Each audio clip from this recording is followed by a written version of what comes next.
Namaskaram. Welcome to the next episode in the series of Mother Earth Speaks to Corporate. We are into the 22nd Pasuram. Kannan has not got up yet, nor he has given attention to the Andal Goshti.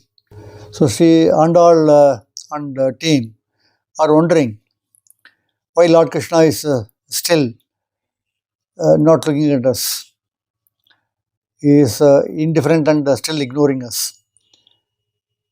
What could be the reason? Is there anything that we had made as a mistake? Suddenly a thought flashes through Sri Andal's mind. So she sings with a particular approach, the next verse. Let us listen to the song, then we'll get into the detail of that. பங்கமாய்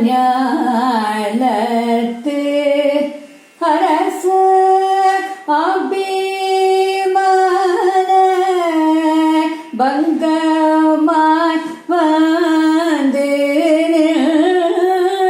பள்ளி கட்டில் கீழே அங்கள்மாய் ஞாலத்து அரச அபிமான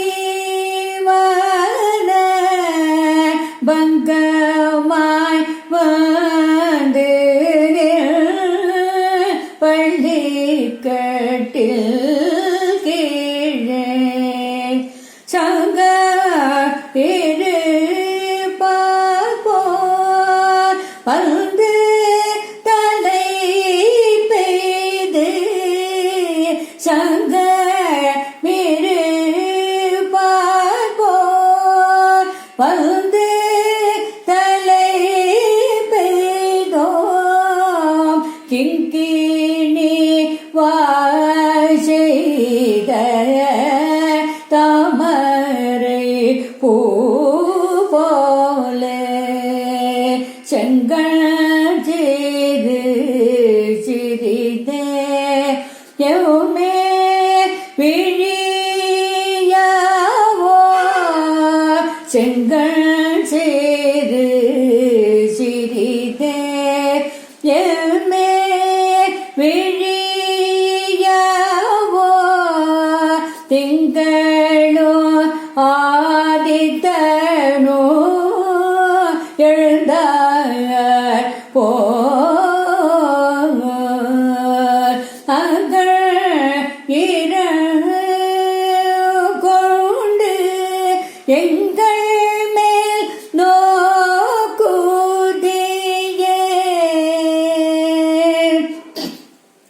uncle கொண்டு எங்கள் மேல் நோக்குதியே எங்கள் மேல் சாபம் இழந்தேலோ ரோபவாய்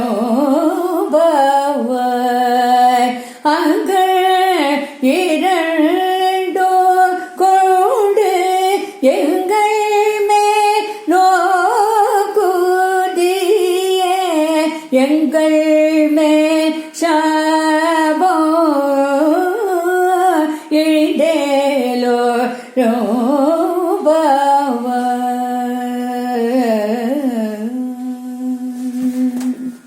Thanks, Bimala madam. This raga is familiar to all of you, I suppose. Just think and you will get the raga. I'll prompt you with a very famous song, Krishnani Begane. Yeah, it is Yaman Kalyan. Yamuna Kalyani. That's how we talk. If I say Yaman, it goes to the Hindustani, so we'll stay within the Carnatic path. This is the 65th Melagartha Raga, Machakalyani's derivative. Machakalyani is popularly known as Kalyani. So, what is the speciality of this raga? Is it has got the bhav, the feeling of bhakti, singara, gambhira, and Shanta. So, which connects to the verse beautifully. All these bhavas are mentioned in this verse as well. Last episode, and in the beginning of the episode, I said Sri Handal had been trying to wake up Lord Krishna, who is not wanting to wake up. And when he is not waking up, even after directly accessing him, they were wondering as to what has gone wrong. So the flash of thought that I mentioned in the beginning was about the authoritative way that they have talked to few people in the previous occasions, including Napinai. So where they chided her saying that this is not good for you. So that tone of authority also was there. So maybe that has been taken as a kind of an arrogance. So this also might have annoyed Lord Krishna. So we must convey him that we don't have that kind of a thing. So they decide as to what should be the theme of the song. And when she talks of the arrogance, the beauty of this whole verse is, Andal, she is a divine person, so nothing short of any knowledge or thoughts that she will bring in. So she has chosen the number 22 verse of the 30 verse to talk about the arrogance. This is 22nd tattva in the 26th tattva that the Vaishnava philosophy talks of.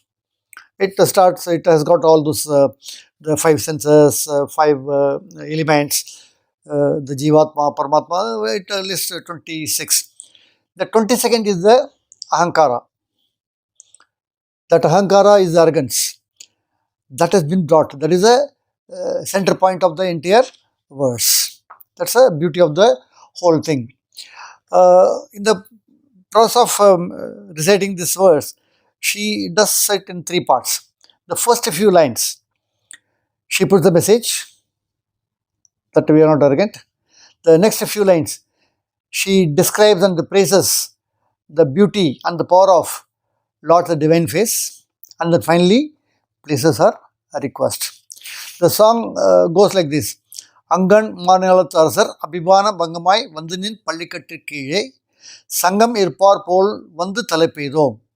It means a lot of kings who are roaming around with a lot of pride and arrogance, saying that we are the big people.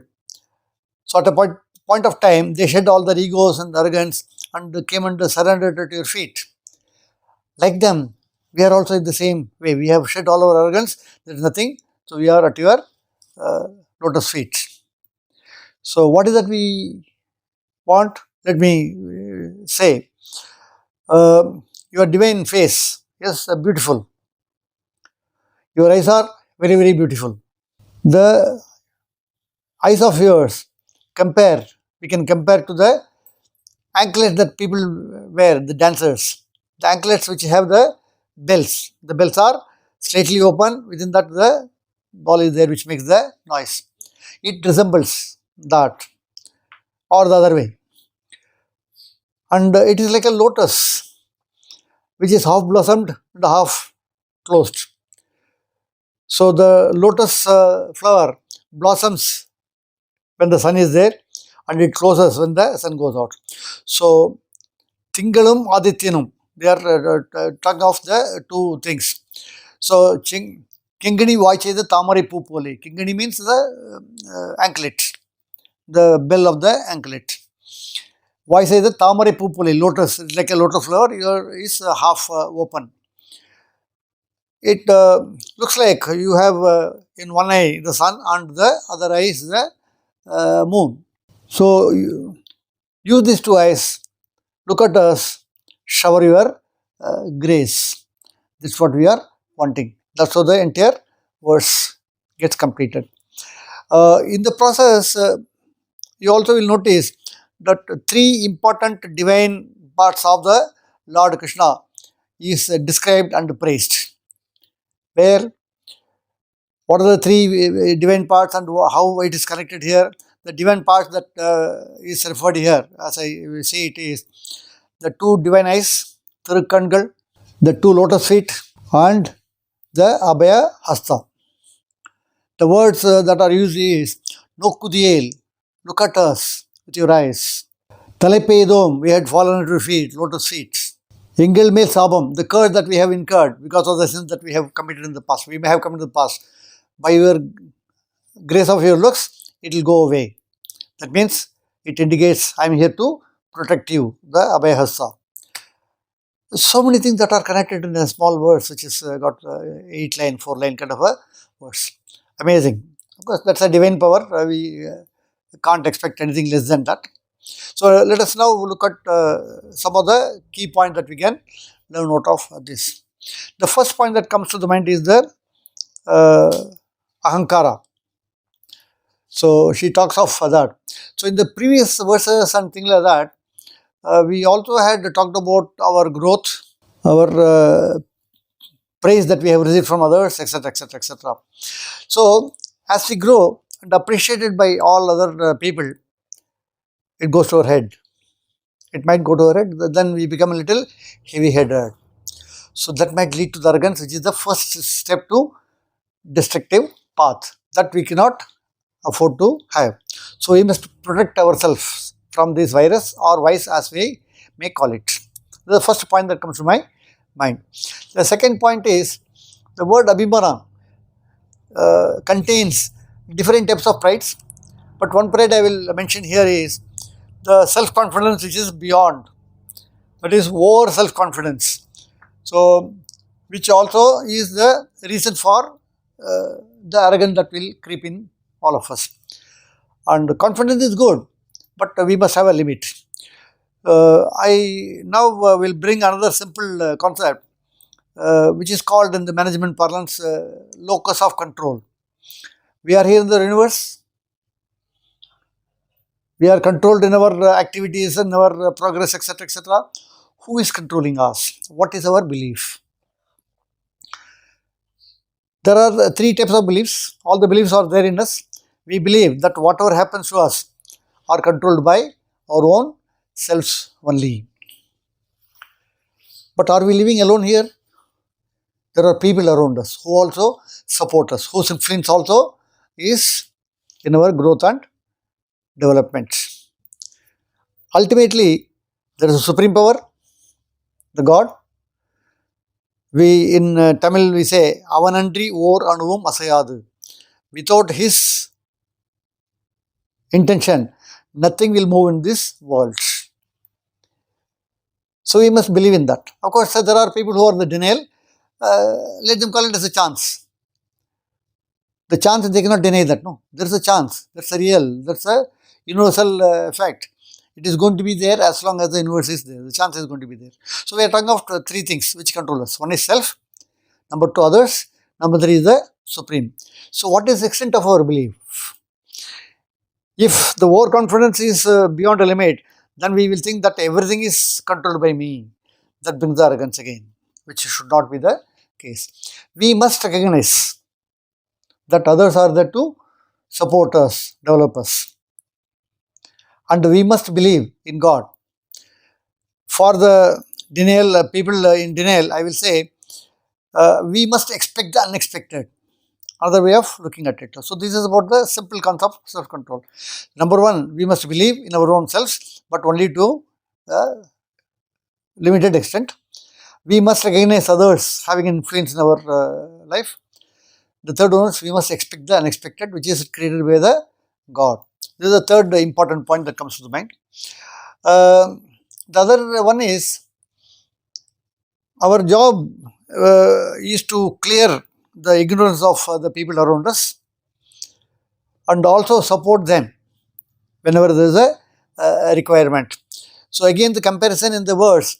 So the Tingalum Adityanim. Tingal is the one which is cool. Aditya is sun, which is giving the hot one. And the other way of looking at the sun and the moon is the sun is giving the brightness. That means it is removing the darkness around.